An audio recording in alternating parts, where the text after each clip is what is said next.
Od katastrofální exploze továrny v Texasu, která zničila celé sousedství, páne až po největší nenukleární výbuch v nedávné historii. Těchto 7 výbuchů změnilo během okamžiku životy tisíců lidí. Začneme katastrofou v Texasu, kde běžné hlášení požáru v místní továrně na hnojiva se tragicky stalo poslední misí zasahujícího týmu. První zasahující netušili, že jejich vybavení bude proti výbušné síle zcela bezmocné a že se chystá protrhnout malou komunitou ve West Texasu. Jak vyšetřovatelé procházejí trosky, objevují se znepokojivá odhalení o továrně, která vyvolávají vážné obavy z tiché hrozby, jež číhá na nespočet dalších měst. Město West je typické malé město ve středním Texasu. Leží severně od Waco a žije zde 2800 obyvatel. Ale 17. dubna 2013 byla tato komunita roztrhána obrovskou explozí. Toho večera přijalo tísňové volání 911 hlášení o kouři v závodě společnosti West Fertilizer Company těsně před 19:30. Mokrý požár. Mokré hnojivo, jeden z jejich mlýnů hoří, z jeho vrchu vychází hustý kouř. Společnost byla známá tím, že prodávala a skladovala zemědělské chemikálie a hnojiva pro okolní farmáře. A protože bylo jaro, závod měl na místě dostatek komerčních hnojiv, zejména bezvodý amoniak a dusičnan amonii. Máme na vás reagovat, ve West Fertilizer Plant mají zase požár. Mokrá hasičská jednotka vyjíždí k závodu na mokrá hnojiva. Několik minut po hovoru byla vyslána dobrovolná hasičská jednotka West. První hasičský vůz dorazil v 1939 a naskytl se jim ponurý pohled na budovu pohlcenou zuřícím požárem. Posádka se vrhla dovnitř, aby bojovala s plameny, aniž by tušila, že spěchá vstříc katastrofickému výbuchu. Běžný požár se během několika minut proměnil v peklo katastrofických rozměrů. Na místo jsou povoláni další hasiči, protože situace se nadále vyhrocuje. O 10 minut později otřásly jevištěm 2 exploze. Druhá vytvořila ohnivou kouli, která pohltila sklad semen. Výbuch byl tak obrovský, že byl cítit více než 130 km daleko a byl zaznamenán jako zemětřesení o síle 2,1 stupně. Krátce po explozi přichází na dispečing další hovor, který potvrzuje jejich nejhorší obavy. Můžu dostat příručku? Můžeme dostat Floyda? Uvnitř vybuchla bomba. Je to dost špatné. Máme tu hodně zraněných hasičů. Zkáza byla obrovská. Vznikl kráter široký 28 metrů a hluboký 3 metry, který zcela zničil budovy se semeny a hnojivy. Obrovská síla převrátila nedaleký železniční vagón převážející 100 tun dusičnanu amoného a zdeformovala hlavní železniční koleje. Zázrakem tyto chemikálie neexplodovaly. Výbuch se prohnal městem a rozbil okna domů více než půl míle daleko. Pořád se třesu od té doby, co se to všechno stalo, moc jsem se nepřestal třást. Nejhorší věc, jakou jsem kdy v životě viděl. Více než 260 lidí bylo zraněno a téměř polovina ze 700 domů ve městě nesla nějaké známky dopadu. Škody zahrnovaly zničení 3 škol, domova důchodců a bytového komplexu s 50 jednotkami. Ekonomická ztráta pro město nakonec přesáhla $230 milionů, ale ztráta lidských životů byla ještě ničivější, když se prach usadil nad malým městem. Objevily se otázky ohledně příčiny požáru a následného výbuchu v továrně na hnojiva. Po pár dnech federální a požární vyšetřovatelé prohledali trosky a odkryli několik šokujících skutečností. Zařízení skladovalo odhadem 40 až 60 tun dusičnanu amoného ve velkém množství. Tato na dusík bohatá chemikálie vypadá jako hrubá kuchyňská sůl a zemědělci ji používají jako hnojivo, ale při nesprávné manipulaci nebo nepříznivých podmínkách se může stát vysoce výbušnou. Závod se skládal ze 2 hlavních budov. Jedna sloužila jako sklad chemikálií, prodejna a kancelář, zatímco druhá skladovala hnojiva ve velkém. Zpracovatelské zařízení, které měřilo přibližně 12 000 čtverečních stop, bylo postaveno převážně ze dřeva. Příčky mezi různými druhy hnojiv byly z překližkových trámů. Navíc budova neměla žádné sprinklery ani jinou požární odolnost, což ji činilo zranitelnou vůči vznícení a šíření plamenů. Po rozsáhlém měsíc trvajícím vyšetřování v hodnotě $1 milionu zůstal přesný důvod výbuchu neznámý. Odborníci původně mysleli, že výbuch způsobil bezvodý amoniak, ale nádrže byly sice poškozené, nevybuchly. Bylo však jasné, že požár začal v místnosti se semeny, hned vedle zásobníku, ve kterém bylo uloženo 150 tun dusičnanu amonného. Během incidentu explodovalo asi 28 až 34 tun této chemikálie, což vytvořilo sílu odpovídající odpálení 15 000 až 20 000 liber dynamitu.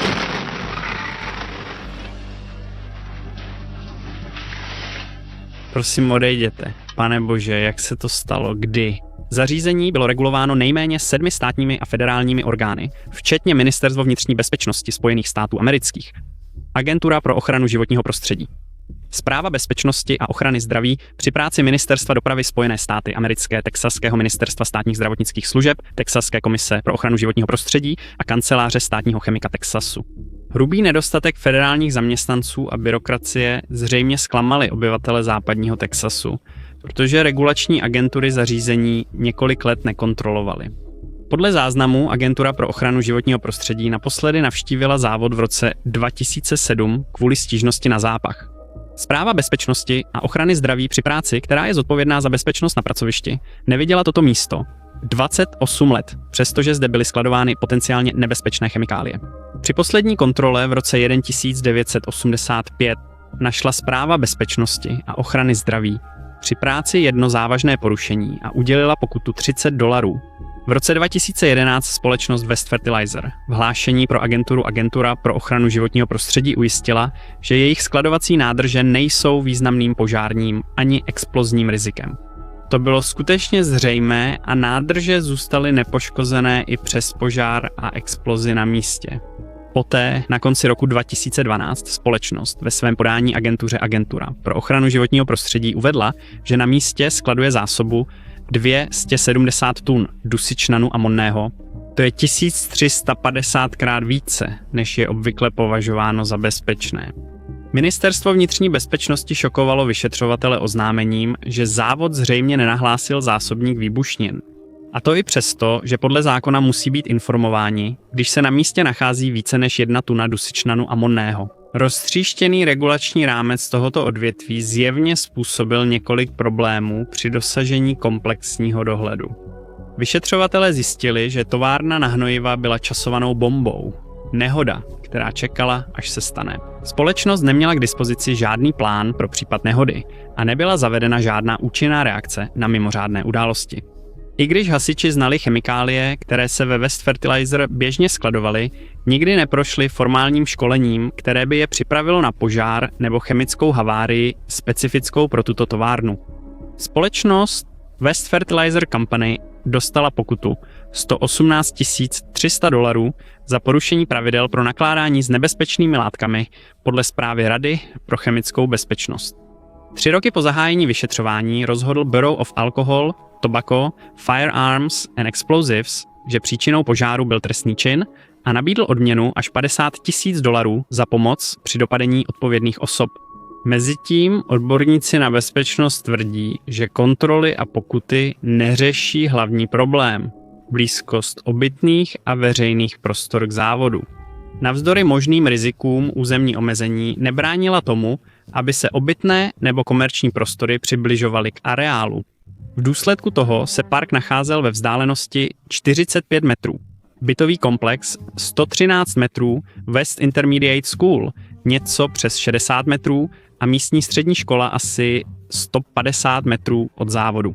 Podle zástupců hnojivářského průmyslu není riziko podobné události jako ve Westu jen obavou. V Texasu agentura zjistila, že v Spojené státy americké je 1351 zařízení skladujících dusičnan amoní. Mnoho komunit si uvědomilo, jak blízko jsou tato zařízení domům a školám. Ale mohly v tom hrát roli i nějaké zlovolnější prvky? Ve Westu? Hnojárna ve Westu údajně čelila opakovaným pokusům o krádež během let, přičemž za posledních 12 let před katastrofou bylo hlášeno 11 vloupání. Vetřelci často manipulovali s nádržemi na bezvodý amoniak, který slouží při přeměně morfínu na heroin.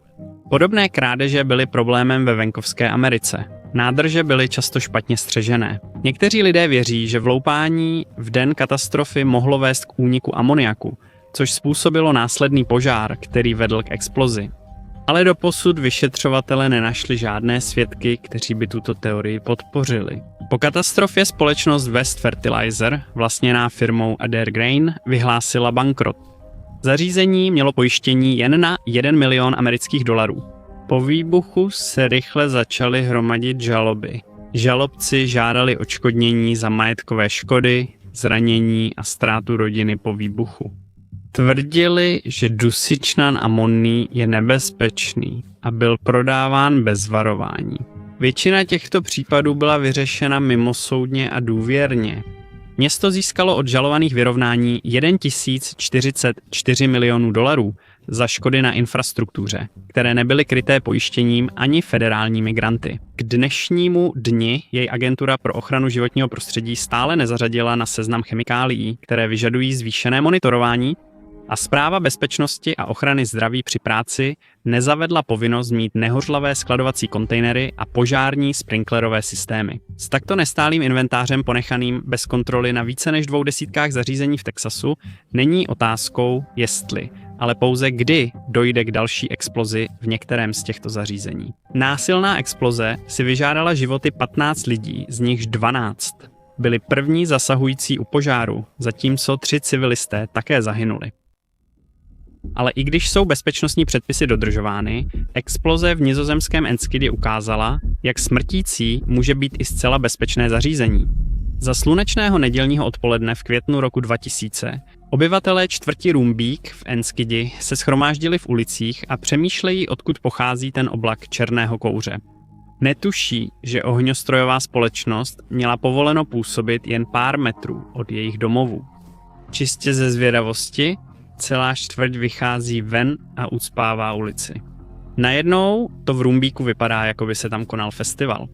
Kouř vycházející z továrního dvora upoutá pozornost i místních hasičů. Okamžitá zásahová jednotka dorazí na místo během několika minut, ale v přístupu k továrně jim brání stovky přihlížejících. Dav je hluchý k jejich prosbám, aby uvolnili cestu, protože každý chce být v prvních řadách a vidět tu podívanou. Policie musí zasáhnout a odtlačit lidi od místa události. Jakmile je cesta volná, hasiči nestrácejí čas a okamžitě spěchají přímo na zakouřený dvůr továrny. Danny DeVries, mladý kameraman ze sousedství, je tady, aby tuto událost zachytil. Když má v záběru jak ulici, tak kouř stoupající nad střechami ocitá se v ideální pozici. Výbuch ohňostroje do nebe, následovaný explozí, náhle naruší obecně radostnou atmosféru v ulicích. Všichni jsou najednou vzhůru a ve střehu. To, co je v továrně, je nebezpečné a může ohrozit jejich život. Zatímco vzduchem praská zvuk svištících ohňostrojů a malé rakety létají všude kolem, dav prchá z místa. DeVries stojí klidně a všechno natáčí. Pak ho z ničeho nic srazí k zemi silná exploze. Jeho kamera stále nahrává, ale není vidět nic jiného, než hustý oblak prachu, který padá na okolí. O chvíli později dojde k druhé, mnohem ničivější explozi. Tato poslední exploze je tak silná, že svědci ji popsali jako okamžik, kdy se všechno zastavilo v oslepujícím záblesku světla. Ulice Rumbíku se rázem změnily na scény jako z katastrofického filmu. Úroveň zkázy způsobené explozí naznačuje, že továrna nebyla obyčejná. Středem exploze je továrna SE Fireworks, jeden z předních dodavatelů ohňostrojů pro velké slavnosti v Nizozemsku. Komplex Rumbé byl založen v roce 1976, kdy už byla tato oblast urbanizovanou zónou. Původní zařízení se skládalo z dílny a 13 skladovacích buněk, určených pro uskladnění 18 tun ohňostrojů. V roce 1996 majitelé továrny zvýšili kapacitu skladu na 105 tun a o 2 roky později při katastrofě na 159 tun. Skladovací kapacity SGE Fireworks zahrnovaly 13 bunkrů v centrálním areálu postavených ze železobetonu, 16 ocelových kontejnerů, 7 lehkých betonových boxů a 2 velké hangáry. Továrna obsahovala velké množství výbušného materiálu, což při vysokém obratu společnosti nebylo neobvyklé. Problém byl v tom, že byla jen pár metrů od obytné zóny. Dne 13.5.2000 v 15:03 hasičská stanice přijala hlášení o zásahu ve čtvrti Rumbík. V továrně na ohňostroje vypukl požár a ani sousedé, kteří požár hlásili, ani hasiči nevěděli, o jakou továrnu se jedná. Když dorazili v 15:08, hasiči zaznamenali vznícení pyrotechniky, která zřejmě způsobila požár. Protože takové požáry jsou nebezpečné, hasiči povolali posily, věděli, že bude těžké udržet požár pod kontrolou. Naštěstí, protože byla sobota, nebyli uvnitř továrny žádní zaměstnanci, hasiči našli několik ohnisek požáru v hlavní dílně. Oheň se rychle rozšířil skrz a ven z centrálního areálu, zasáhl fasády a střechu blízkých hangárů. Ve 15:28 požár zasáhl ocelové kontejnery počínaje tím označeným E2. 6 minut poté, co byl zapálen, kontejner E2 explodoval a vymrštil mnoho ohňostrojů do vzduchu, což přihlížející sledovali zvenčí. Mezitím se situace uvnitř továrních zařízení zhoršovala. Oheň se rozšířil mimo kontrolu a hasiči byli nuceni opustit své pozice a utíkat o život. Uvnitř areálu byl také místní fotograf Marcel van Neuenhofen, který se snažil pořídit detailní záběr požáru. Oheň z kontejneru E2 se rozšířil na betonové boxy, které pak jeden po druhém explodovaly. Výbuch vytvořil ohnivou kouli o průměru 280 stop a tlaková vlna odpovídala explozi 1700 liber trinitrotoluen. Výbuch zničil dveře na dalších skladovacích jednotkách, které pak zachvátil zuřící oheň, následovaný masivní explozí celého areálu. Epicentrum bylo v celé C11 uvnitř centrálního areálu. Síla výbuchu byla vyhodnocena jako ekvivalentní explozi 4 až 5 tun trinitrotoluen. Vytvořila obrovskou ohnivou kouli o průměru 134 metrů. Výbuch v továrně SE Fireworks zničil celé okolí továrny o rozloze 100 akrů. Celkem bylo 400 domů zcela zničeno a dalších 1500 poškozeno. 15 ulic bylo spáleno na popel. Hasiči z okolních měst i ze sousedního Německa přijeli do Enskidi na pomoc. Záchranáři celý den bojovali s požárem v celé čtvrti. Oheň také zachvátil areál nedalekého pivovaru Grolsch. Jehož střecha z azbestu uvolňovala po celý víkend škodlivé látky do ovzduší. V apokalyptických scénách hledali záchranné týmy v troskách přeživší. Bylo nalezeno 23 mrtvých, mezi nimiž byli i 4 z prvních hasičů, kteří dorazili na místo. Marcel van Neuenhofen, odvážný fotograf, byl také zabit při výbuchu. V nemocnici Medisch Spectrum 20 Enskady Hospital bylo ošetřeno 974 lidí se zraněními, z nichž 50 bylo ve vážném stavu a zůstalo na další léčbu. Katastrofa měla ničivý dopad na zdravotní stav jak obětí, tak i přeživších, zejména těch, kteří přišli o své domovy. Mnoho z nich trpělo nespavostí, úzkostí, obtížemi zvládat každodenní život a nedostatkem sebedůvěry. Ještě dlouho po katastrofě byly materiální škody obrovské. Celá čtvrť byla zničena. Domy byly evakuovány a zbourány, více než 1500 obyvatel zůstalo bez domova. Škody byly odhadnuty na 486 milionů dolarů. Nizozemský premiér Wim Kok a královna Beatrix Nizozemská navštívili místo neštěstí a slíbili, že celá země podpoří obnovu zničené čtvrti. Mé vlastní svědectví. Výbuch ohňostrojů v Enskidi byl bezprecedentní tragédií v historii města. Upoutalo to pozornost celé země, která byla zvědavá, jak k tomu došlo. V důsledku toho byla zřízena vyšetřovací komise nazvaná Ustingova komise, která měla prošetřit okolnosti vedoucí k této katastrofě. Vyšetřování bylo založeno na 3 hypotézách. Požár byl způsoben lidskou chybou při manipulaci s pyrotechnikou nebo samovznícením výbušného materiálu v dílně. Nebo požár založil žhář, protože v oblasti se v poslední době vyskytly případy žhářství. 6 dní po tragédii vydali úřady zatykač na 2 majitele společnosti, Rudyho Bachera a Willího Pattera. protože továrna měla spoustu bezpečnostních problémů. Oba byli označeni za hlavní podezřelé, když policie dorazila vykonat zatykače. Oba však byli pryč, ale ještě ten samý den se Pater sám přihlásil na policii, následován Bacherem. Následující den je vyšetřovatelé pověření případem vyslýchali kvůli řadě nesrovnalostí v tom, jak byly na zařízení skladovány pyrotechnické výrobky. V epicentru výbuchu v dílně centrálního skladu bylo téměř 900 kg pyrotechniky, přestože ve fabrice byl nepracovní den. Podle předpisů, pokud s nimi nebylo manipulováno, nesměly být v dílně, ale měly být uloženy ve skladovacích prostorách. Další problém byl, že ve fabrice bylo více výbušnin, než bylo povoleno, a také tam skladovali druhy pyrotechniky bez povolení. Obecně jsou pyrotechnické výrobky rozděleny do 4 nebezpečnostních kategorií podle jejich potenciálu způsobit nehody. Jedná se o pyrotechniku nebezpečnostní třídy 4, mají nízké požární riziko, zatímco pyrotechnika třídy 3 představuje požární nebezpečí a menší hrozbu výbuchu a střepin. Pyrotechnika 12G představuje vážné nebezpečí v podobě projektilů, ale nepředstavuje hromadné riziko výbuchu. A nakonec nejnebezpečnější kategorie typ 1 přináší velmi vysoké nebezpečí s potenciálem hromadného výbuchu. SE pyrotechnika měla povolení skladovat 136 tun pyrotechniky typu 4 a 2 tuny. Pyrotechniky typu 3 uvnitř skladovacích kontejnerů a beden. Bylo zde pouze 16 tun pyrotechniky typu 4 a 153 tun, pyrotechniky typu 3, 5 tun typu 2 a 16 tun typu 1. To bylo více než 160 tun nelegálně skladovaného nebezpečného materiálu v blízkosti obytné zóny. Navíc zde byla řada problémů týkajících se bezpečnosti skladovacích kapacit. Nejzřejmějším problémem bylo nevhodné rozmístění kontejnerů a betonových boxů ve dvoře továrny.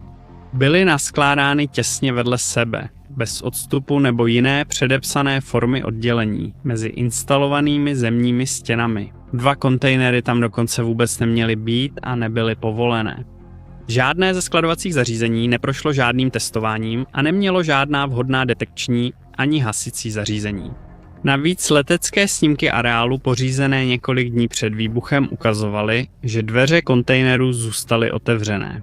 Pokud tomu tak bylo i v den katastrofy, určitě to přispělo k šíření požáru z jednoho kontejneru na druhý a k následnému řetězovému výbuchu.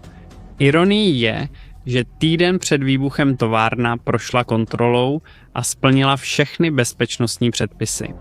Bezpečnostní nedostatky však stále nevysvětlovaly, jak k výbuchu došlo. Lidská chyba byla méně pravděpodobnou příčinou, protože v ten den nebyli v továrně žádní pracovníci. Samovznícení výbušného materiálu ponechaného v dílně bylo méně pravděpodobné. Přestože byl teplý a slunečný den, teplota v dílně nestačila k samovznícení. Pokud by k tomu došlo, pravděpodobnější by byl zkrat z některých zařízení. Jeden ze zatčených majitelů, Rudy Bacher, se snažil svou situaci obhájit tím, že tvrdil, že šlo o žhářství.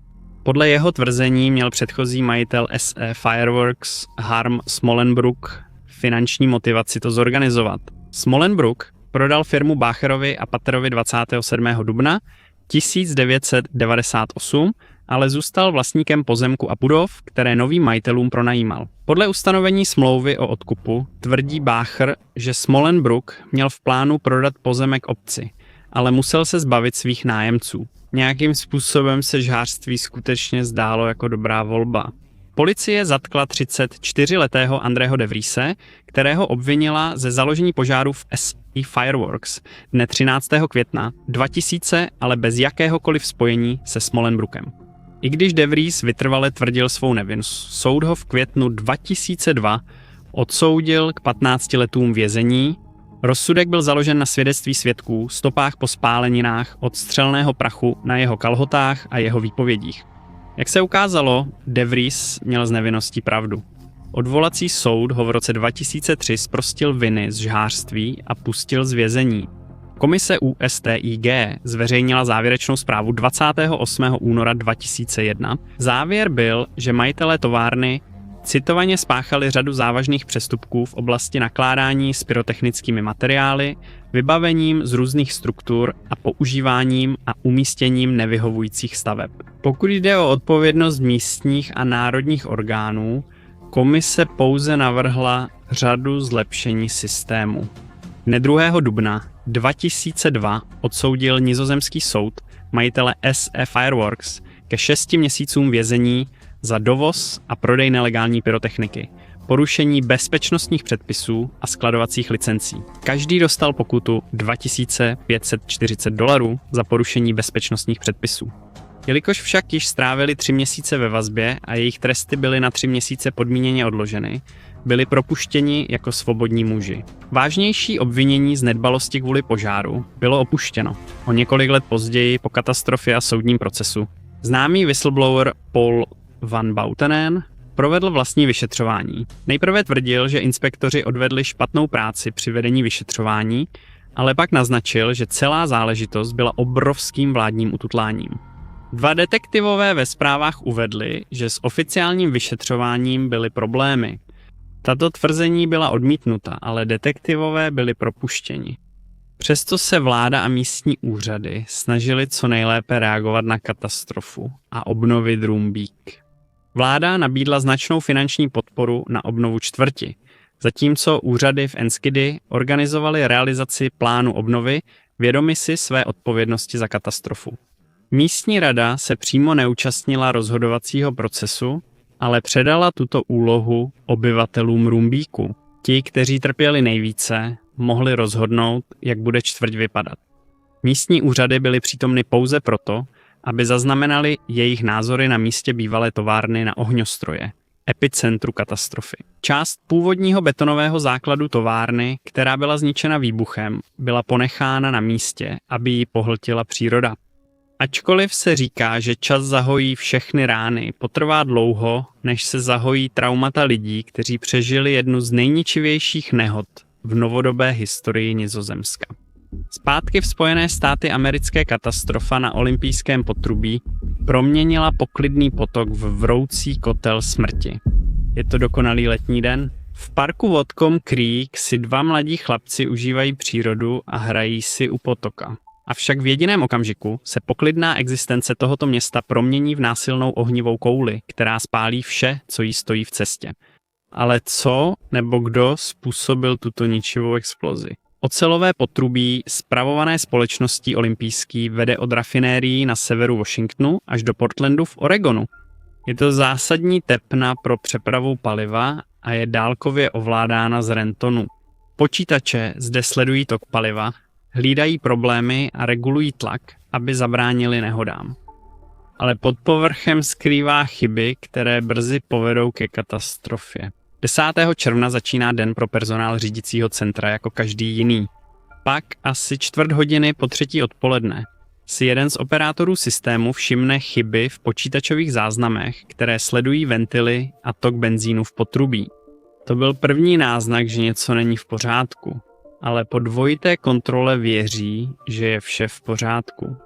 Zatímco je palivo dodáváno z čerpací stanice Cherry Point do zařízení Tosco, dispečeři ho začnou přesměrovávat na terminál na Harbor Island v Seattlu, rutinní úkol, který by měl proběhnout hladce. Téměř 160 km daleko, v Bellinghamu, si místní užívají teplé červnové odpoledne uprostřed krásy a klidu parku. Okolí soutěsky Whatcom Creek, která protíná samotné srdce města.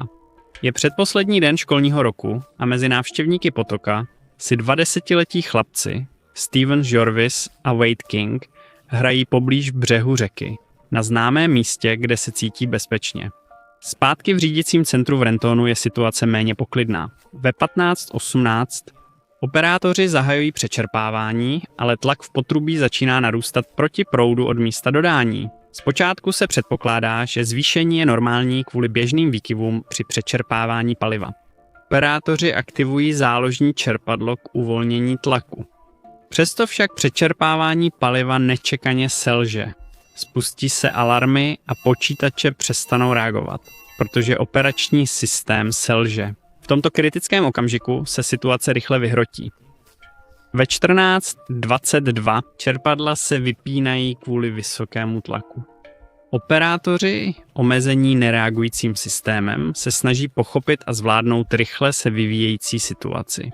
Jen o 6 minut později udeří katastrofa. Potrubí praskne pod parkem Whatcom Falls a uvolní 897 000 litrů benzínu, což by stačilo na natankování 15 000 aut.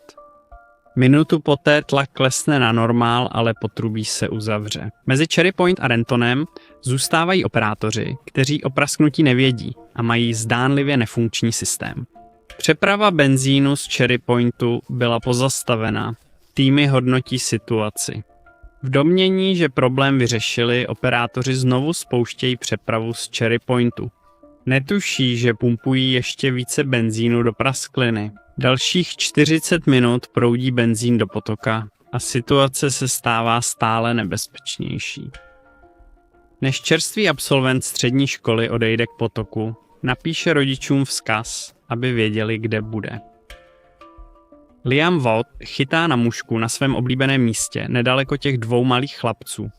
Bude to poslední vzkaz, který kdy napíše. S každou další minutou roste nebezpečí, které je neviditelné pro ty, kdo mu mohou zabránit. Téměř hodinu po prasknutí konečně zazní poplach detekčního softwaru úniku, který upozorní operátory na vážný problém, zatímco jsou vydávány pokyny ke spuštění dalšího čerpadla. Zaměstnanec firmy volá z mostu přes potok na tísňovou linku 911 kvůli zápachu benzínových par. Až tehdy si řídící místnost v Rentonu všimne prasknutí potrubí na lince 911. Chtěla bych nahlásit výbuch. Velký kouř. Nastává čilý ruch. Operátoři potrubí uzavírají ventily, aby izolovali prasklinu. Za minutu policisté a hasiči uzavírají silnice u potoka a povolávají tým pro nebezpečné látky k prošetření situace.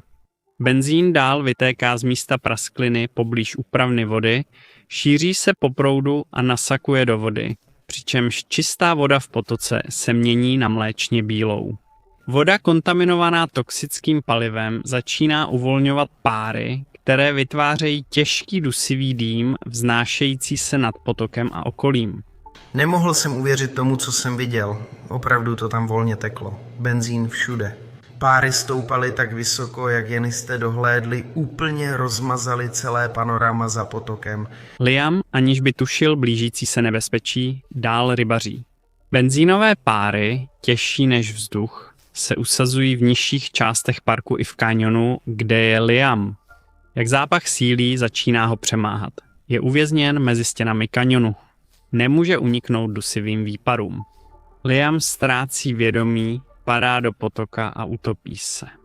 Jeho tělo by bylo identifikováno až v časných ranních hodinách následujícího dne. Kolem 2:30 ráno. Slyšeli jsme kroky na verandě a nejdřív jsem si myslela, že je to on, ale byla to policie.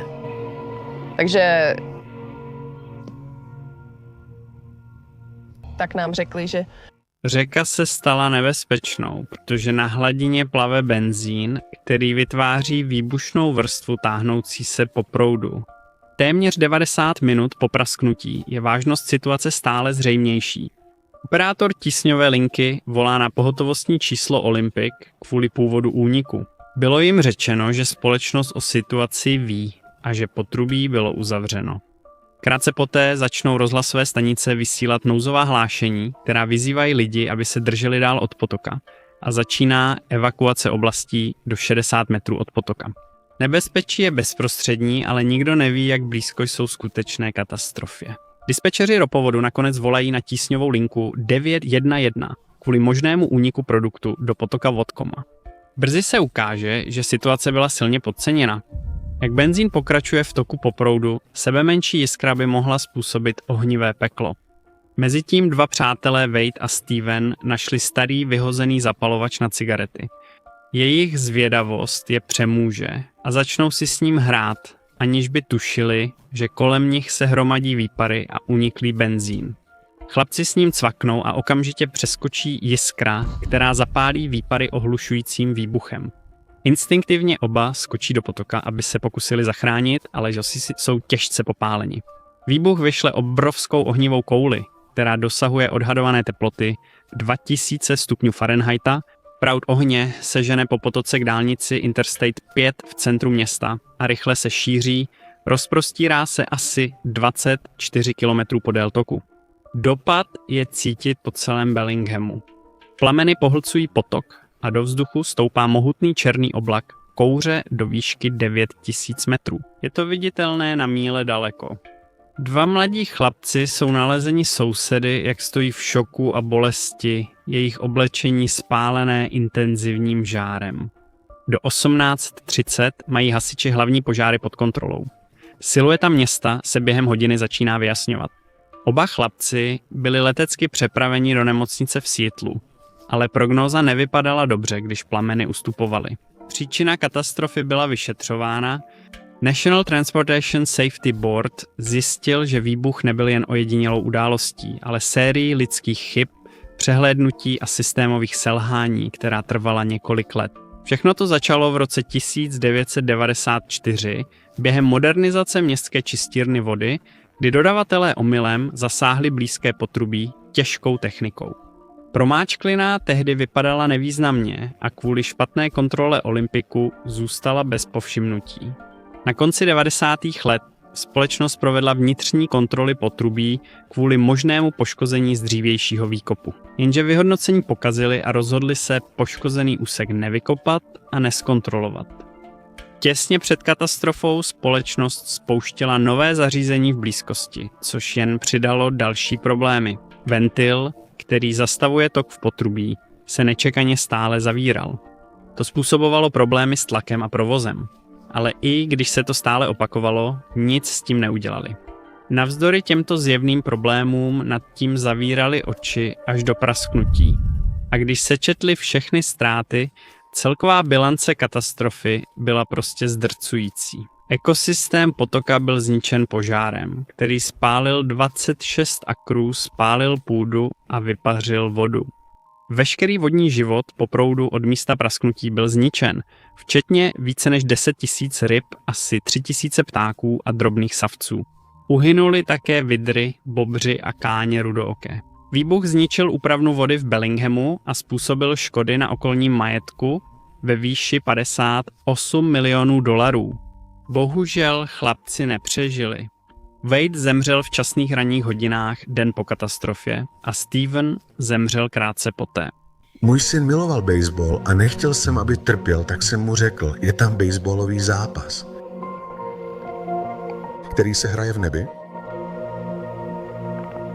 Neslyšel snad toho leváckého skrytého chytače. Osud tomu chtěl, že se chlapci stali nevědomky hrdiny. Něco mělo způsobit, že ty výpary vzplanou. A skutečnost, že to bylo omezeno na převážně neobydlenou oblast, vedla podle mě k mnohem menším škodám na lidech. Dopad mohl být mnohem ničivější, kdyby ten oblak plynu pokračoval až do zálivu Bellingham. Pozoruhodné je, že masivní exploze a požár nezpůsobily žádné další ztráty na životech, pouze několik zranění. Bylo jasné, že této události šlo v několika bodech zabránit a že budou následovat významné právní důsledky. V historickém kroku byli 2 zaměstnanci Olympiku uvězněni za svou účast. Společnosti byla také uložena pokuta a náklady přesahující $100 milionů. Rodiny 2 zesnulých chlapců dostaly $75 milionů v žalobě za neoprávněné usmrcení. Rodina Liama zároveň uzavřela žalobu za nezveřejněnou částku. Tato tragédie vedla ke změnám v bezpečnostních předpisech a ke vzniku organizace Pipeline Safety Trust. Po výbuchu společnost Olympic zastavila svůj provoz. Potrubí zůstalo uzavřené po dobu 20 měsíců, což představovalo nejdelší uzavření potrubí po incidentu v historii Spojených států. Ale z více než 30 000 s mílemi potrubí na kapalná paliva, která křižují Ameriku, a s dědictvím firemní nedbalosti a lidských chyb není otázkou, jestli se podobný incident stane znovu, ale kdy. Katastrofa společnosti Olympic ukázala nedbalost, ale exploze ve společnosti Philips odhalila celou firmu, která hazardovala se životy místní komunity. Jeden netěsný ventil spustil řetězovou reakci, která rozpoutala peklo v chemické továrně Philips. Je 23. října 1989 Dělníci provádějí údržbu na reaktoru číslo 6 v chemickém komplexu v Houstonu. Není to složitý postup, ale i tak vyžaduje opatrnost. Vysokotlaký reaktor je naplněn koktejlem vysoce hořlavých látek. Na chyby tu není místo. Pracovníci postupují krok za krokem podle údržbového postupu. Náhle se ozve ohlušující sykot, když reaktor prudce uvolní celý svůj obsah do továrního dvora a zahalí vše do oblaku hořlavých par. Pracovníci vědí, že stačí jen malá jiskra, aby všechno vybuchlo, a tak začnou utíkat. O 2 minuty později zaznamená seismické centrum v Houstonu mohutné otřesy nad areálem v Pasadeně. Do vzduchu stoupá velký černý sloup kouře. Je to katastrofa plného rozsahu, způsobená jediným chybným krokem. Chemický komplex se nacházel v rušné průmyslové oblasti podél Buffalo Bayou. Patřil společnosti Phillips Petroleum Company a na místě bylo několik závodů. Všechny tyto závody, včetně závodu 5, kde došlo k nehodě, byly moderní zařízení s přísnými provozními postupy a přísnými bezpečnostními opatřeními. Alespoň to tvrdily noviny. Zprávy uváděly, že společnost známá najímáním subdodavatelů a méně kvalifikovaných pracovníků oproti vlastním zaměstnancům. Tito pracovníci vydělávali přibližně 65% toho, co zaměstnanci Philipse, a nedostávali benefity jako zdravotní pojištění nebo důchody. Ale mělo to svou cenu. V den katastrofy byla skupina pracovníků pověřena údržbou reaktoru číslo 6. Reaktor vyráběl vysokohustotní polyetylen, neboli vysokohustotní polyetylen materiál, používaný k výrobě plastových lahví a nádob. Tato 45 metrů vysoká konstrukce se nazývala smyčkový reaktor. Uvnitř reaktoru byla směs chemikálií, etylenu, isobutanu, vodíku a hexenu, zahřívána na 110 stupňů Celsia. Tyto materiály spolu reagují při tlaku 41 barů a vytvářejí částice vysokohustotní polyetylen. Částice se usadily do 6 usazovacích noh. Tyto trubky přesouvají vysokohustotní polyetylen do nádrže k dalšímu zpracování. Během procesu částice postupně ucpávaly usazovací nohy, které bylo nutné ručně čistit. Bylo to provedeno bez přerušení procesu. Uvnitř reaktoru byl použit speciálně navržený ventil k oddělení potrubí od reaktoru. Postup uvolnění ucpání nebyl zahájen, dokud nebylo všech 6 potrubí ucpáno, což se stalo v neděli 21. října, 2 dny před katastrofou. Zaměstnanci zahájili čisticí operaci podle plánu. Tím, že uzavřeli ventil až poté, co se ujistili, že ukazatel je červený, zavřeno, odpojili 2 vzduchové hadice, které ventil ovládaly. Nakonec jej fyzicky uzamkli v zavřené poloze, aby se ujistili, že žádný obsah reaktoru neprojde přes potrubí. Během čištění byl dalším krokem otevřít druhý ventil na dně potrubí a odstranit plastové chuchvalce.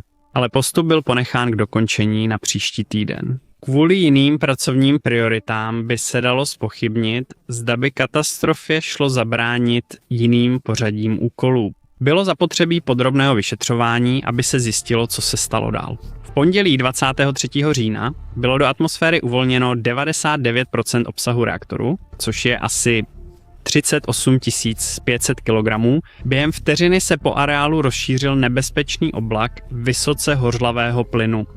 Rozezněl se varovný signál a pracovníci po celém závodě se rozběhli k evakuaci. Bohužel bylo příliš málo času. Během 2 minut oblak dosáhl zdroje vznícení a explodoval obrovskou silou. Výbuch otřásl celým průmyslovým parkem a zasypal ho velkými kusy kovu. Kov tam létal a všechno vybuchovalo. Cítil jste ten náraz? Odmrštilo mě to asi o 10 metrů, pak jsem vstal a utekl. Začal jsem utíkat, přeskočil jsem plot, běžel přes pastvinu a prostě jsem běžel dál. Exploze v závodě Phillips byla stejně silná jako 24 tun trinitrotoluen a zaznamenala hodnotu 3,5 na Richterově stupnici. První výbuchy zapálily většinu závodu. Za 10-15 minut plameny zasáhly 2 zásobníky isobutanu, 20 000 galonů a způsobily další velkou explozi. Aby toho nebylo málo, další reaktor na polyetylen selhal katastrofálně. 25 až 45 minut po prvním. Jakmile nastal chaos, mohly následovat až 3 další výbuchy. Jako první zasahovali členové hasičského sboru společnosti Philips, ke kterým se brzy připojili hasiči z Mutual Aid Association průmyslu Channel. Ihned po příjezdu si muži uvědomili, že je čeká náročný úkol. Nejenže požár zuřil mimo kontrolu, ale výbuch také zničil velkou část hasičského vodovodního systému.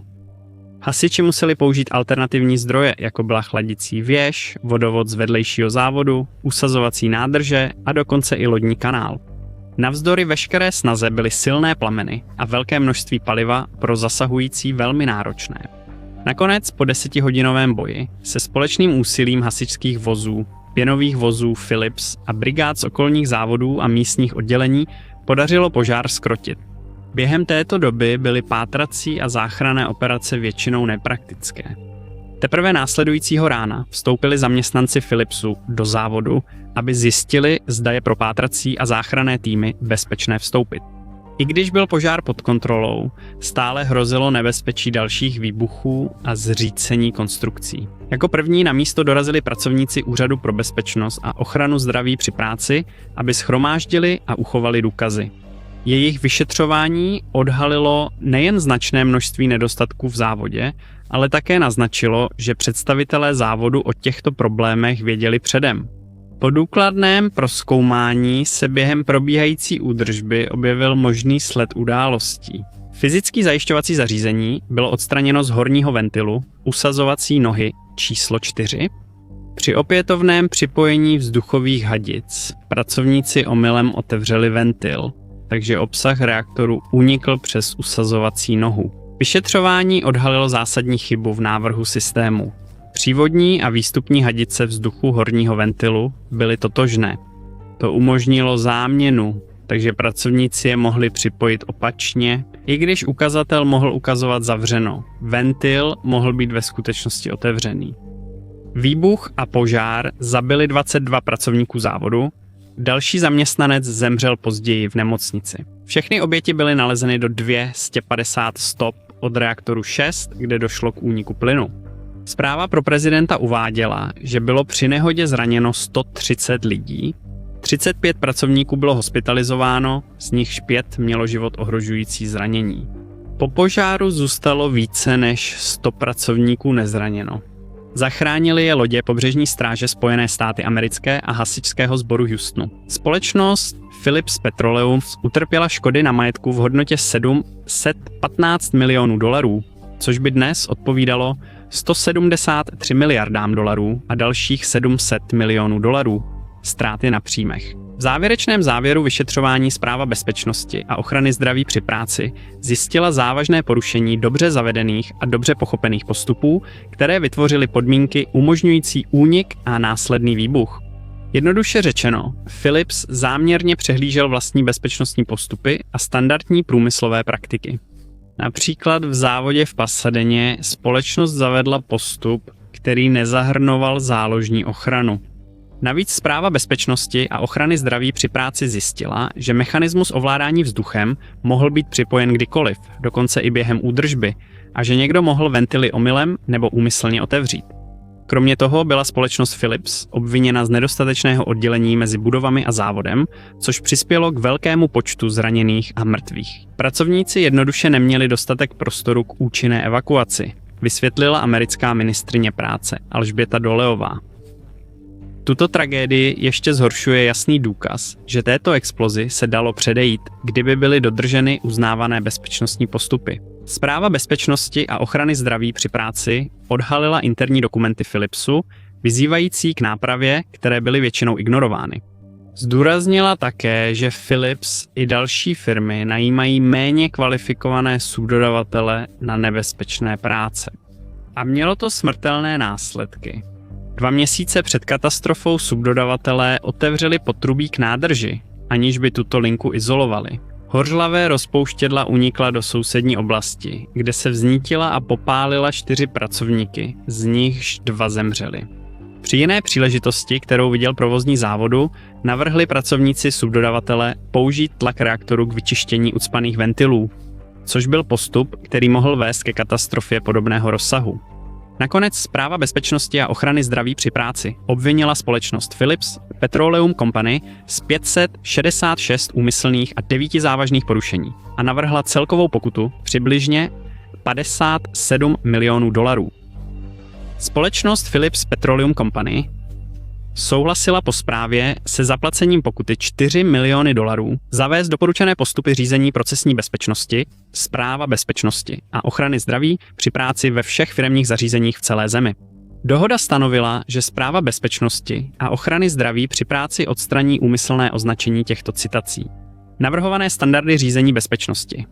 Správa bezpečnosti a ochrany zdraví při práci byly zveřejněny ve sbírce federálních předpisů v roce 1992, téměř 3 roky po katastrofě. Tyto standardy zrevolucionalizovaly bezpečné procesy, návrh a provozní postupy v petrochemickém průmyslu. Díky tomu se komplex Philips Houston Chemical v Pasadeně i ostatní podobné závody v zemi staly bezpečnějšími pracovišti.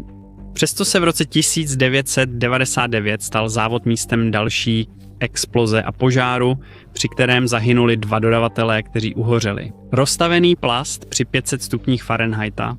O rok později nastala další exploze s tragickým následkem. Po všech katastrofách, které firmu postihly, se zdálo, že bezpečnost pracovníků zůstala jen mrtvým písmenem na papíře.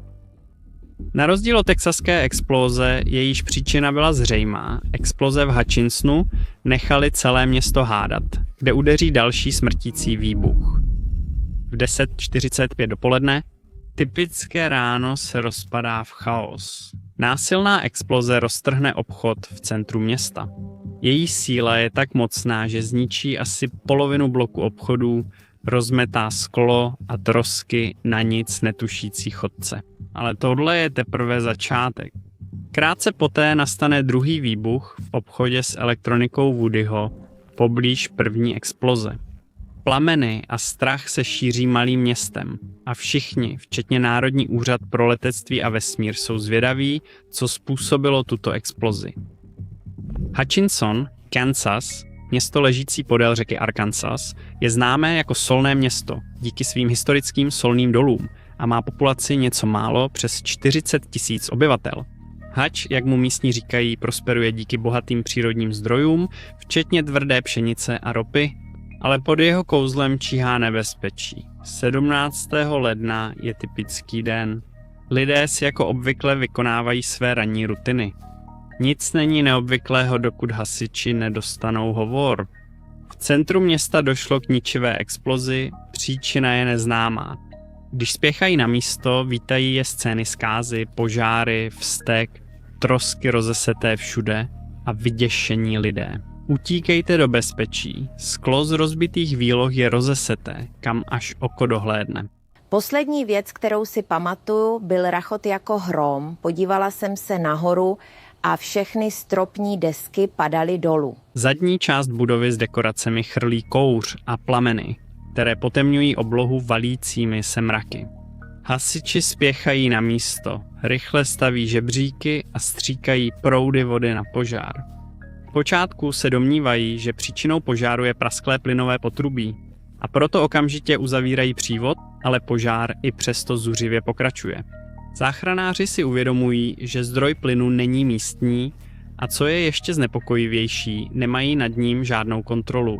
Přestože na místě výbuchu nezbylo nic než popel, hasiči nakonec musí přiznat porážku.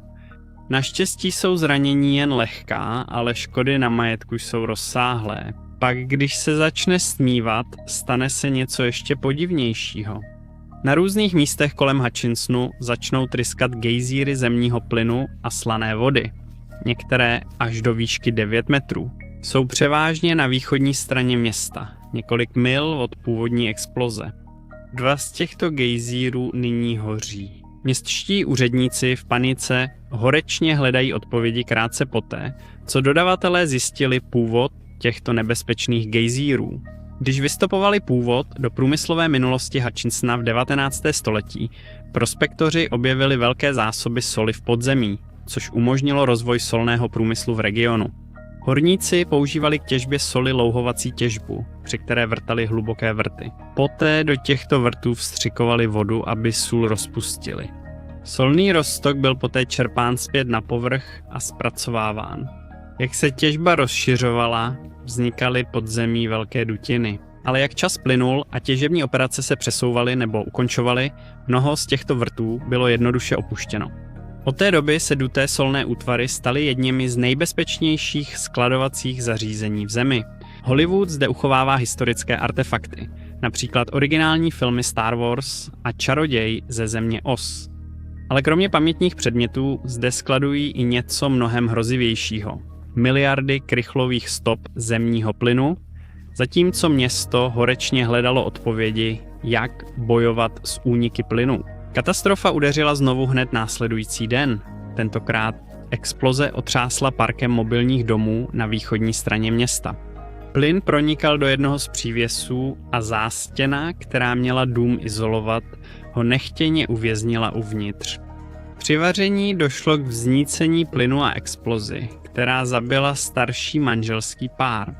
Do večera se město ocitlo v plném krizovém režimu. Mělo to pocit, jako by se samotná země obrátila proti Hutchinsonu a všichni byli v napjatém očekávání, nevěděli, kde nebo kdy dojde k další explozi. Záchranáři evakuovali téměř 200 domů a 40 podniků v postižených oblastech. Obyvatelé opustili své domovy s téměř ničím jiným než s oblečením, které měli na sobě. A nebyli si jisti, kdy nebo jestli se vůbec vrátí. Ale i útěk byl složitý. Výbuchy také vytvořily v oblasti propadliny a železniční doprava byla zastavena, aby se zabránilo víření plynu. Každý okamžik byl jako tikající bomba, zejména pro úředníky. Snažili se zjistit zdroj úniku plynu. Vyšetřovatelé se brzy zaměřili na oblast 7 mil severozápadně od Hutchinsonu, na úložiště Yagi. Původně bylo otevřeno v 80. letech, aby zde byl skladován propan v hlubokých ocelí vyložených vrtech. Když finanční problémy vedly k jeho uzavření, byly vrty částečně utěsněny betonem, aby se zabránilo únikům. Začátkem 90. let zařízení převzala Kansas Gas Service. Jeskyně znovu otevřeli a změnili jejich využití z propanu na zemní plyn. Od té doby zařízení výrazně vyrostlo. Pojme dost plynu na roční vytápění 50 000 domácností. Ale tato sofistikovaná operace s sebou nesla riziko. V den katastrofy si zhruba 15 minut po první explozi technici v Yagi všimli dramatického poklesu tlaku v jednom ze skladovacích vrtů. Když se podívali do záznamu o tlaku, učinili znepokojivý objev. Vrt uniká na nízké úrovni už minimálně poslední 3 dny. Když 14. ledna doplňovali kavernu, technici si všimli menšího poklesu tlaku, ale považovali to jen za rutinní problém s ochlazováním a kondenzací plynu. Pokračovali v pumpování dalšího plynu. Během následujících 2 dnů to bylo asi 80 milionů krychlových stop, což odpovídá kapacitě přibližně 12 velkých plynových tankerů.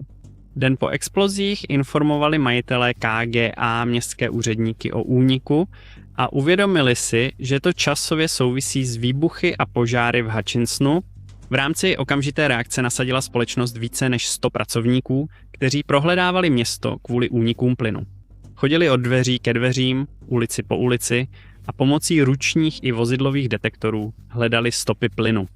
Mezitím vykopávky v troskách sklepa v obchodě s elektrospotřebiči Woodyho odhalily zapomenutou solanku. Tato studna byla původně vyvrtána pro hotelové lázně k čerpání horké, minerálně bohaté, slané vody, známé léčivými účinky.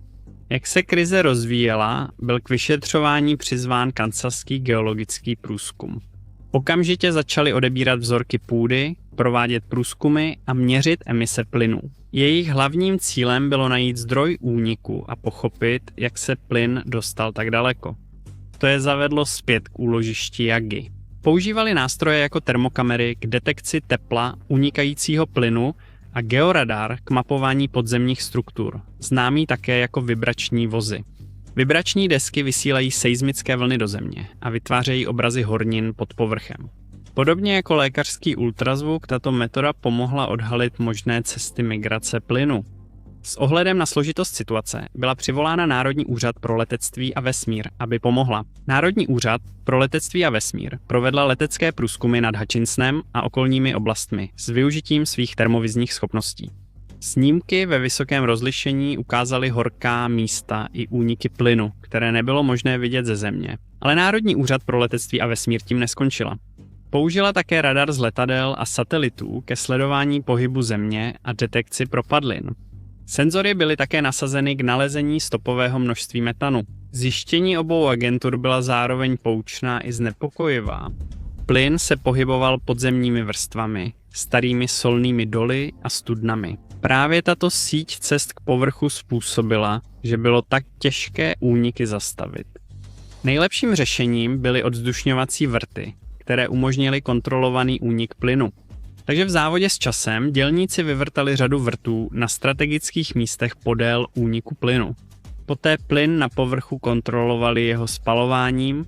To bylo mnohem bezpečnější, než nechat plyn hromadit a riskovat další exploze. Jak vyšetřování pokračovalo, začalo být jasné, jak mohl plyn uniknout. V první řadě. Krajská asistenční služba převzala zařízení JAGI. Museli znovu otevřít jeskyně, což znamenalo vyvrtat betonové zátky, které během toho procesu utěsnily vrty. Předpokládá se, že vrták narazil na kus kovu, čímž poškodil výstroj vrtu S1.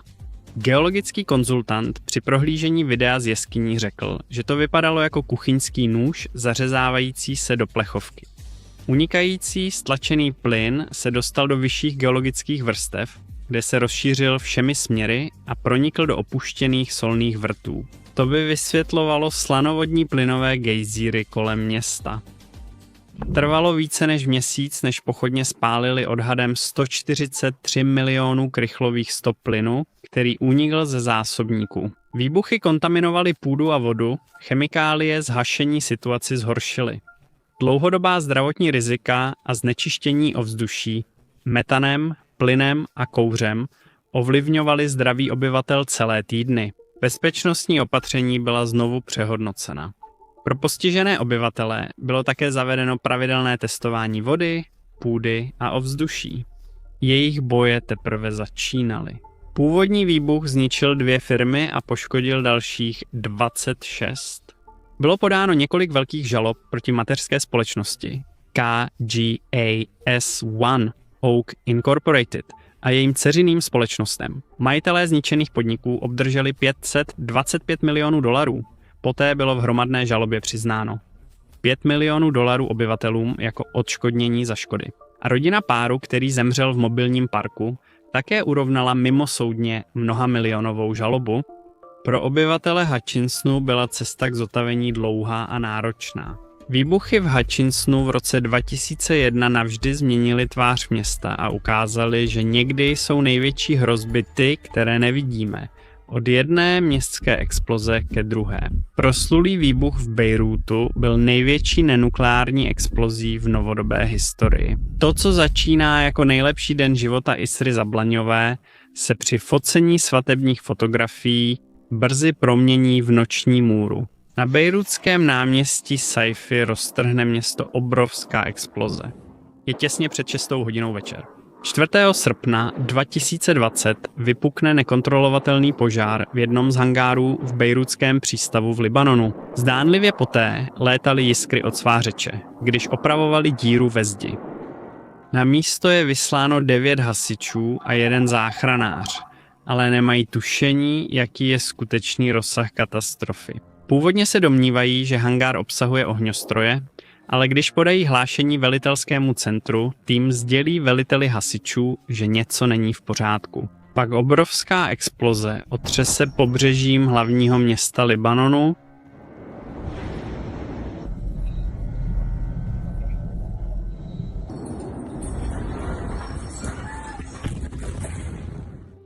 Výbuch zabil 218 lidí a dalších 7 000 zranil. 100 000 lidí zůstali bez domova. Hangár 12 neukrýval jen ohňostroje, ale obsahoval přes 2750 tun vysoce výbušného dusičnanu amonného. asi v 18:07. Podle svědků začal požár ve skladu vypouštět sloupy kouře a sazí, které se valily ze střechy budovy. Následoval záblesk světla a spršky menších jisker, které vypadaly jako ohňostroj. O necelou minutu později došlo k mohutné explozi, která vytvořila jasnou ohnivou kouli a rázovou vlnu pohybující se rychleji než rychlost zvuku. Rázová vlna se prohnala centrem Bejrútu. Záběry na sociálních sítích ukazovaly bílou kupoli, která pohltila velkou část města. V podstatě jde o vodní páru vytlačenou ze vzduchu rázovou vlnou. Za ní následoval červenohnědý opar kouře a popela. Odborníci se později shodli, že tento červenohnědý opar kouře byl nejsilnějším ukazatelem výbuchu dusičnanu amonného. Rázová vlna vyrazila okna na terminálu bejrútského letiště, asi 8 kilometrů od přístavu. Výbuch byl tak silný, že ho bylo slyšet až na Kypru, asi 200 kilometrů přes Středozemní moře. Seismologové z Amerického geologického ústavu přirovnali sílu výbuchu k zemětřesení o síle 3,3 stupně. Ve skutečnosti byl tak silný, že tým z univerzity v Sheffieldu odhadl, že výbuch odpovídal 1000 až 1500 tunám trinitrotoluen, zhruba 10 intenzity jaderné bomby, která zničila Hirošimu. Stavby v epicentru, okolní sklady a obilné sila, ve kterých bylo asi 15 000 tun obilí, byly srovnány se zemí. Několik lodí v přístavu bylo výbuchem vyhozeno z vody a poškozeno, včetně 5hvězdičkové lodi Orient Queen. 393 stop dlouhý osobní křižník se převrátil v důsledku síly výbuchu a 2 členové posádky přišli o život. Výbuch také vytvořil kráter o šířce 460 stop, který se okamžitě zaplnil mořskou vodou, zničil hangár 12 a většinu klíčové infrastruktury přístavu. Katastrofální výbuch s poloměrem asi 185 mil je považován za jeden z největších nenukleárních výbuchů zaznamenaných do dnešního dne. Ulice Bejrútu byly viditelně zahalené v krveprolití. Celé bloky budov v okolních čtvrtích a obchodních oblastech na severu města byly srovnány ze zemí, včetně čtvrti nočních klubů. Vyvrácené stromy, převrácená vozidla, zřícené střechy a kovové konstrukce ležely zkroucené a pokroucené. V důsledku výbuchu došlo k výpadku dodávky elektřiny, což znamenalo další drtivou ránu pro záchranné práce. Podle zpráv byla zkáza tak rozsáhlá, že k uvolnění cest pro hasiče a sanitky musely být nasazeny vojenské buldozery. Nemocnice však byly výbuchem naprosto zahlceny a kvůli obrovskému počtu zraněných museli některé lidi odmítat. Podle Světové zdravotnické organizace bylo při výbuchu zničeno několik nemocnic a nejméně 20 dalších zdravotnických zařízení bylo vážně poškozeno. Většina zraněných byla ošetřena kvůli sekundárním poraněním horních končetin způsobeným rozbitým sklem. Nemocnice svatého Jiří, vzdálená méně než míli od výbuchu, byla zničena, ale ošetřovala lidi venku na chodníku. Ostatní poškozená zdravotnická centra dál poskytovala péči na parkovištích při svitu baterek. Jak se lidské ztráty po výbuchu zvyšovaly, muselo být kvůli kapacitě odmítnuto ještě mnohem více zraněných. Výbuch údajně poškodil více než 20 000 domácností. Mnoho vysídlených údajně našlo útočiště díky humanitárním organizacím, jako je Libanonský červený kříž, pohostinnosti Libanonců a u přátel či rodiny. Stát byl však široce kritizován za svou nečinnost v oblasti pomoci obětem katastrofy. V ulicích města propukly několik dní po výbuchu protesty, které odsuzovaly nedostatečnou reakci vlády. Požár zuřil více než 7 hodin a zahalil město hustým černým kouřem. Vzduch byl naplněn zápachem síry a spálené gumy, který způsobil obrovský objem oxidu dusíku uvolněného při explozi dusičnanu amonného. Podle zpráv byl hangár využíván ke skladování kanistrů s olejem, petrolejem a kyselinou chlorovodíkovou, 5 mil zápalné šňůry na dřevěných cívkách a odhadem 15 tun ohňostrojů. Dokonalá bouře, která jen čekala, až nastane. Přestože byl sklad plný vysoce hořlavého materiálu, měl nekvalitní elektroinstalaci, žádný požární hlásič a dokonce ani nebyl vybaven sprinklerovým systémem. Ale hangár 12 ukrýval také nebezpečné tajemství. 2750 tun dusičnanu amonného, který byl ledabyle skladován v pytlích už od roku 2013. Dusičnan amonný je poměrně levný na pořízení. Běžně se používá v zemědělství jako hnojivo a v těžebním průmyslu jako výbušnina při lámání kamene. Tato chemikálie byla použita při několika teroristických útocích, například při bombovém útoku Timothyho McVeigh v Oklahoma City 1995 a útocích irské republikánské armády v Londýně 1990.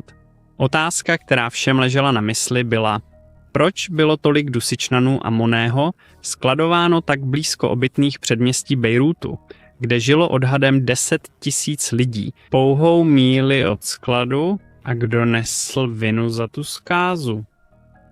Všechno to začalo v roce 2013, kdy loď vlastněná ruským podnikatelem plula z Gruzie do Mosambiku a po více než měsíci na moři zakotvila v bejrútském přístavu.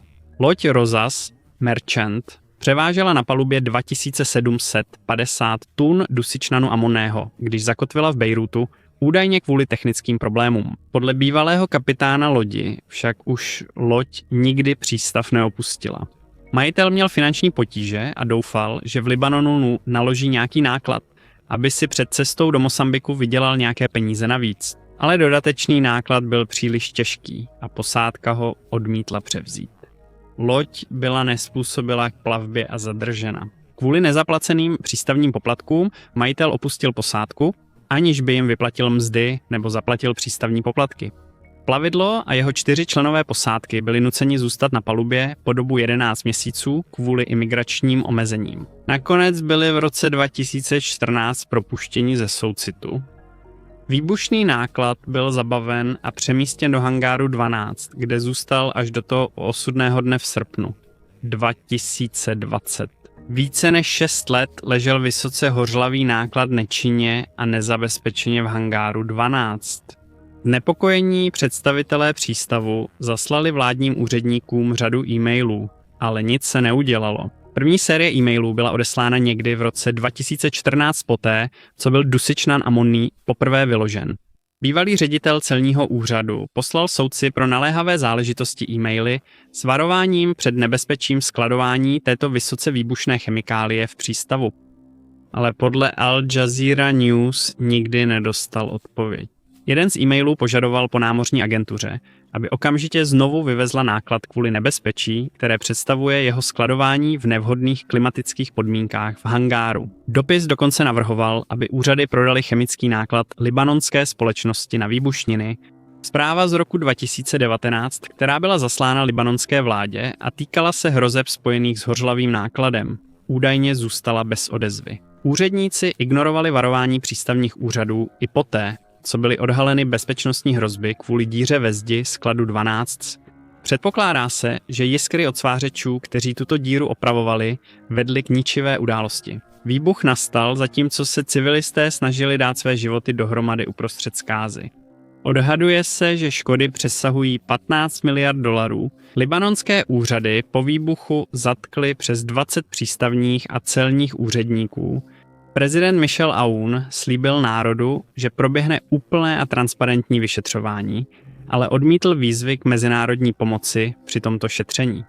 Méně než 6 dní po výbuchu vláda rezignovala uprostřed násilných protestů, které požadovaly transparentnost a odpovědnost za výbuch. Soudce Fádí Savan byl jmenován, aby vedl vyšetřování.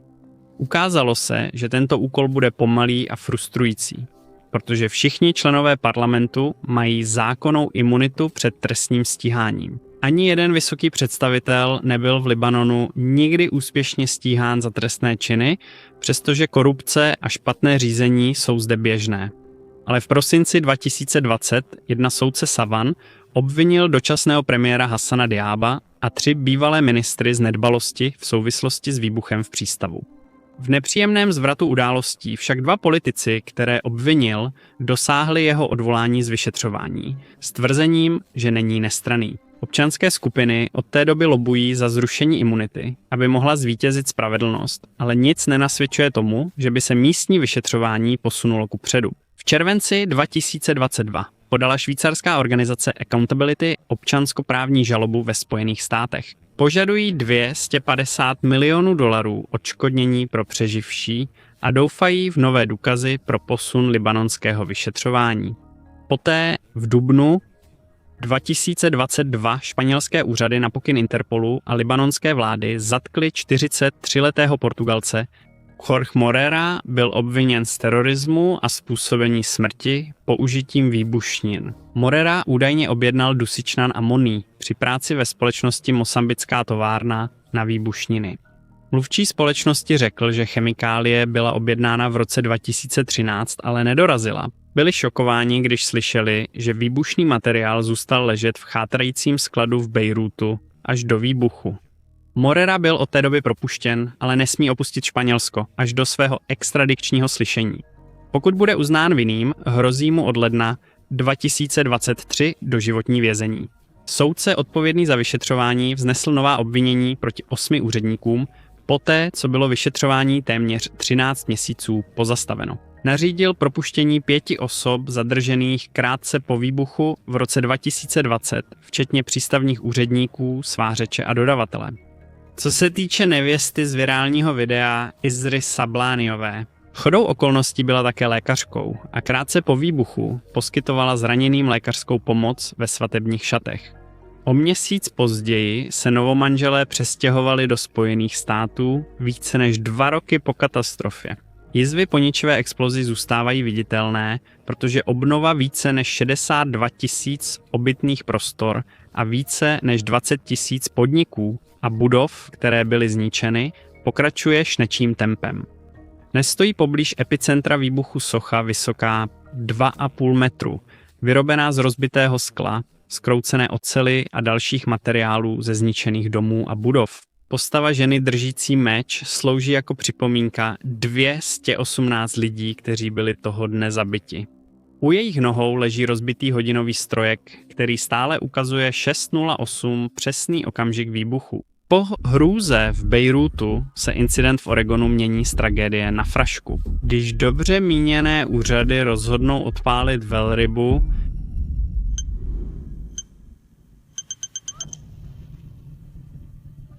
proč byste vyhazovali velrybu do povětří? V roce 1970 zažilo ospalé městečko Florence v Oregonu jednu z nejbizarnějších událostí historie, nechvalně známý incident s explodující velrybou. Příběh se odehrává 9. listopadu, kdy obrovská mrtvá velryba vyplavila na pláž ve Florence, přibližně 1 míli od jižního mola. S hmotností 8 tun a délkou 45 stop byla velryba velká jako běžný školní autobus. Tato obrovská mrtvola ležela na boku a několik dní chátrala pod žárem slunce. A jakmile se vzduch naplnil odporným zápachem rozkladu, bylo jasné, že je potřeba rychle podniknout drastická opatření. Oregonské ministerstvo dopravy tehdy mělo pravomoc nad plážemi státu, takže bylo na nich, aby přišli na to, jak tuto obludnost odstranit.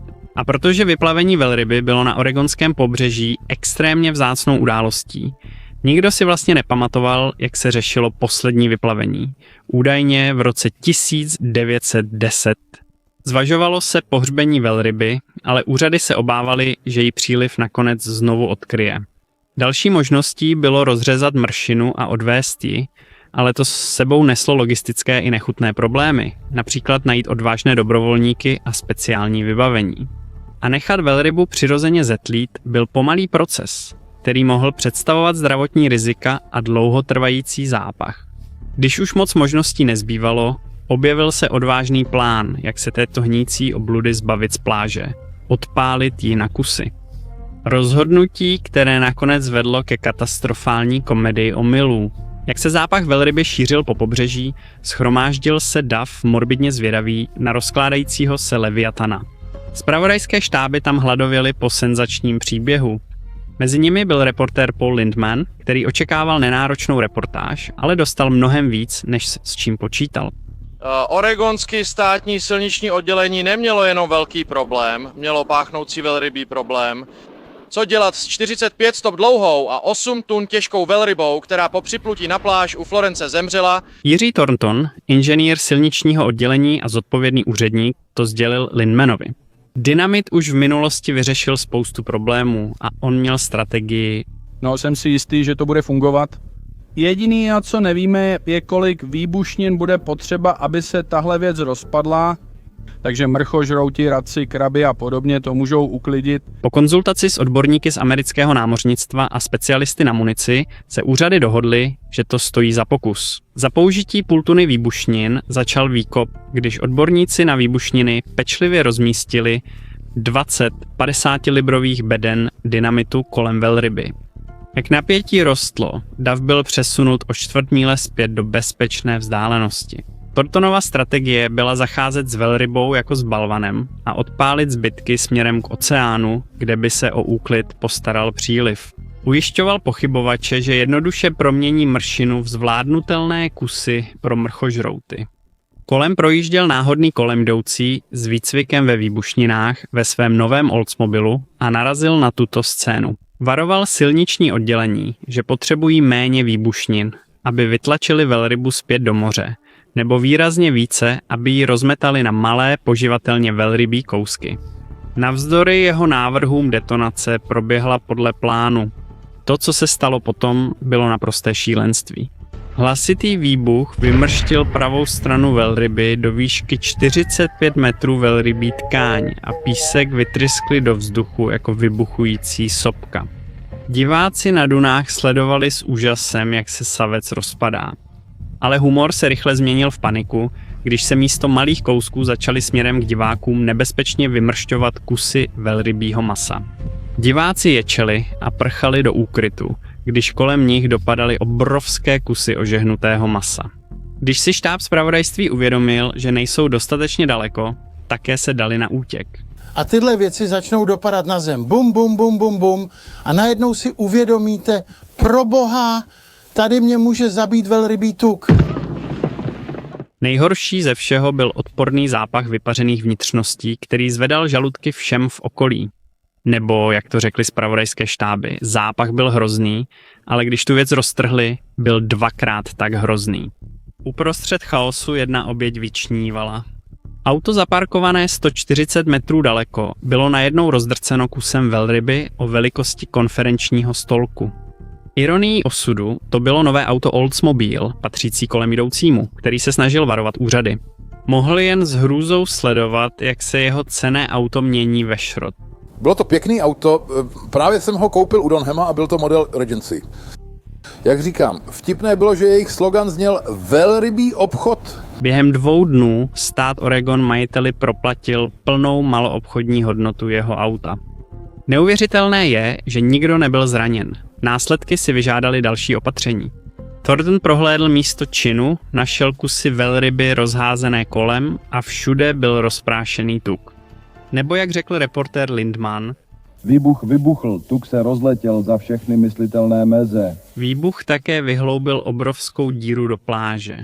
Významná část velryby zůstala, která byla nakonec přesunuta a pohřbena. S pomocí buldozeru menší kousky tuku byly sesbírány a buď vyhozeny, nebo zasypány pískem.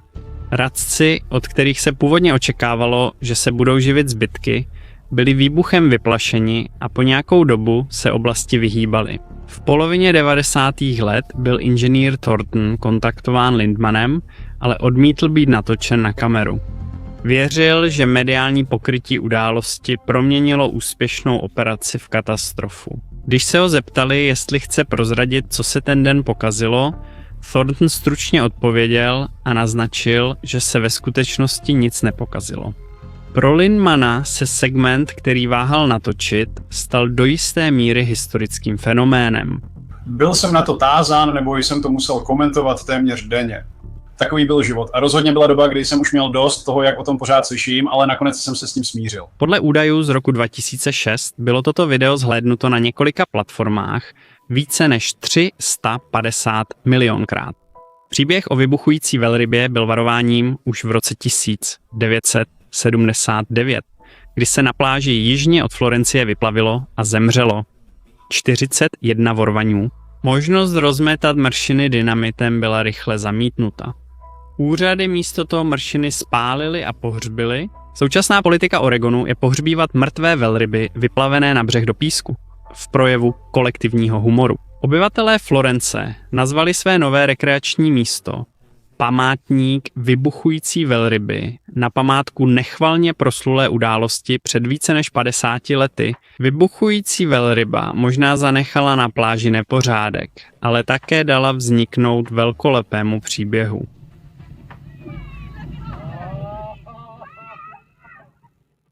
Podívejte se na další epizodu.